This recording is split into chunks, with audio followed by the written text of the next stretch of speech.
Right now, let's get caught up with the Baton Rouge Police Department. Deputy Chief Neil Noel is in with us. Oh, let's swing the microphone around. Get you over here where... There we go. Welcome aboard, sir. How are you? Good morning. How are you this morning? Doing very well. Glad to have you in. Got a couple of different topics to talk about. One of those is y'all are about to get some, or are getting some money from the state legislature. This is to help beef up the force downtown a little bit. Let's start with, what kind of presence does BRPD have downtown already? So currently we run I would say an abbreviated day, 2 shifts. So time on target right now is probably 16 hours a day. Okay. You know, mid-morning till late at night. Those 2 10-hour shifts, sorry, yeah. 16 to 20, yeah. What's the goal? Well, I think the goal is to make our tourists and businesses and those that reside downtown, and including our political footprint, to feel safer and have a better experience downtown. So we're looking at more officers, obviously. The goal is to put more officers there. I think right now, looking at the funding and looking at manpower, we're going to be at about a 33% increase. Okay, wow. Yeah, that would be a pretty significant increase in the footprint. Are we talking about the that little station that's on 3rd Street, or is this growing out beyond that? So the goal is to grow beyond that.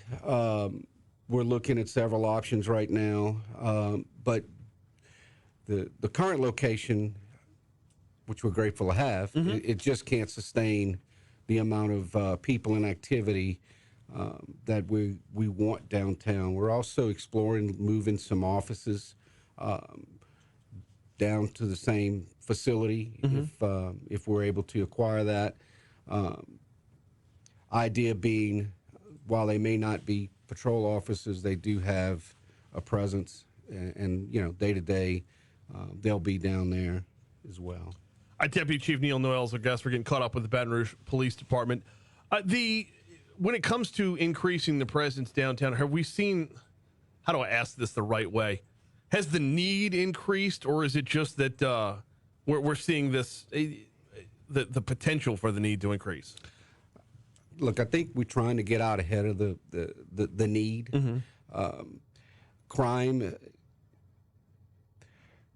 there is sporadic crime downtown. Obviously, very little, if any, violent crime. It represents about 2% of our call volume, 2 to 4% of our call volume at any given time. Now, I think this is an effort to get out in front of it and to make sure that with all the special events that we have downtown, the legislature, as well as the businesses and the growing footprint of those, that we have adequate public safety. Well, yeah, I asked the question because there's not that many reports. Look, downtown feels darn near, I don't want to say fortified, it's not the right word, but it has very definitive boundaries. Correct. From 10 to the Capitol Lakes, from 110 to the river. I mean, it's boxed in pretty good. And every time we hear about crime, it's always on the outside of that, near, you know, proximity-wise, sure, but not within the quote-unquote downtown scape. So, but that's not saying that those that have been, you know, if you position in downtown, you can't reach out beyond those borders. That's correct. Along with additional officers, we're talking about some additional technology as well. What's that going to look like? Yeah, so about a year ago, through the work of our foundation, Baton Rouge Law Enforcement Criminal Justice Foundation, businesses in the downtown area rallied and raised enough funds to replace and make new all of the cameras that are stationed downtown. I think it's probably, I don't know, close to 100 different views. Okay. Of downtown. That has been very helpful. It's been very helpful in helping us solve crime down there already. We seek and think we may have a phase 2 in the coming years to expand it north toward more of the Spanish Town area proper and the legislature. We're working very closely and collaboratively with the Capitol Police as well, just to make sure that that we're covering all our bases. We have good communication, and we're all on the same page. 100 different views, which is more than we got of Kenneth Gainwell not scoring the first touchdown on Sunday. Not by many, but 100 different views. How many do you think, just your opinion, how many do you think would be needed to cover downtown? And bear in mind, like I'm in Sherwood, so we have cameras and license plate readers everywhere, and I sleep a little more soundly knowing that they're there. How many do you think would be needed? So again, it is an opinion, and as soon as I give you a number, I'm going to think of something else. But I think our goal is to cover the main ingress egresses that come into downtown, places that are of high traffic, high foot traffic.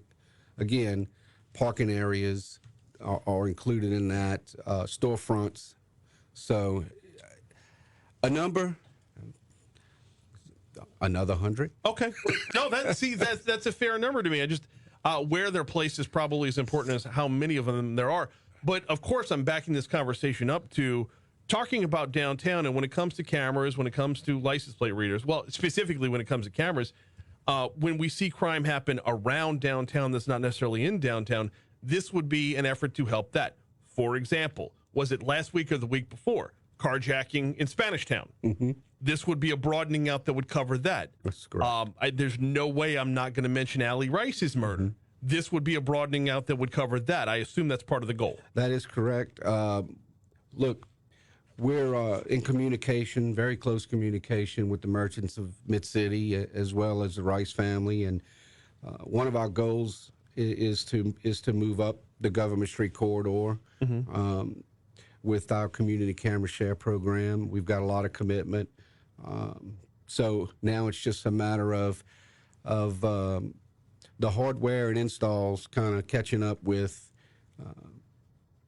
the need and the request. Deputy Chief Neil Noel from Baton Rouge Police Department is our guest. Do we have a timeline on this? Well, we've begun assessing locations of participants. Mm-hmm. The whole idea being that the city, nor the police department or sheriff's office can afford the infrastructure it would take to put security cameras everywhere. So the community camera partnership is basically a business, a residence, a church providing the internet and power and location to place the camera. With that infrastructure, we're able to stretch that dollar and actually have a sustainable model.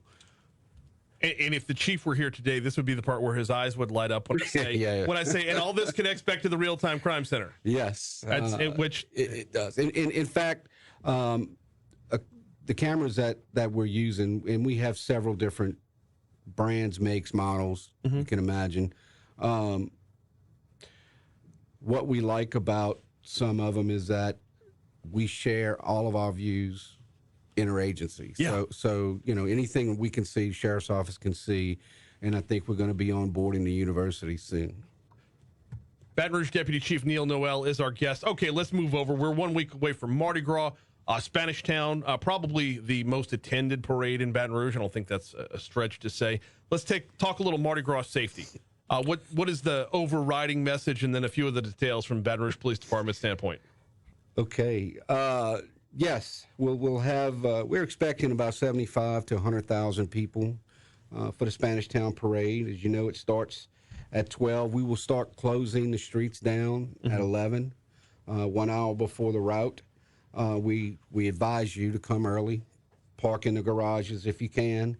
We're asking that you not bring pets. Stay behind the barricades, of course. And one of the big ones is be mindful of kids and maybe adults who have had a lot that morning, a lot of Bloody Marys. Yeah. To not run between the floats, not run under the floats. It is sad that we have to lead with that message, but that message does need to be there. In Spanish Town, I mean, not only not only sees it, but revels in it, to be sure. And this, by the way, isn't just for the parade attendees. This is for the parade participants as well. That is true. I think all the participants have a set guidelines and rules that they have to abide by. When it comes to how they throw beads and how they distribute them, and encouraging people to come and run up to the float. We just the drivers, people pulling these floats can't see down each side, and the people who are helping and walking alongside, as you can imagine, it's probably a tough job. But when those floats approach, please step behind the barricade or up on the curb so everybody can see and everybody's safe. And from BRPD's perspective, I mean, I assume this is as many officers as is humanly possible out on the route as well. So for this event, we're looking, Baton Rouge will probably have 110 to 120 officers. Okay. Working this event. Wow, that's a good number. Yeah. For the length of the route, absolutely. Yeah, it is, and we need every bit of it. Oh no. Yeah, no, I understand. It's not just the running under the floats. It's the individual confrontations as well. Yeah, all of it that goes into it. Not to mention the helping facilitate folks getting in and facilitate folks getting out afterwards. You talked about coming in for the parade. What about going out afterwards? Better to, I know when there's an event downtown like the fireworks or whatever, it's, hey, look, after it's over, go home. With a parade, is that roughly the same thing, or is there more encouraged to let a little of the traffic die down? I'm always a fan of letting the traffic die down. It's like filling up a glass. You once it's full, you have to pour it out a little bit at a time, and there's only a few ways out of downtown, as you mentioned, and be patient. He is Deputy Chief Neil Noel with the Baton Rouge Police Department. Yeah, we are coming up on Spanish Town this weekend. Deputy Chief, I appreciate the time this morning. No, thank you. We enjoyed it. Look it up at the clock.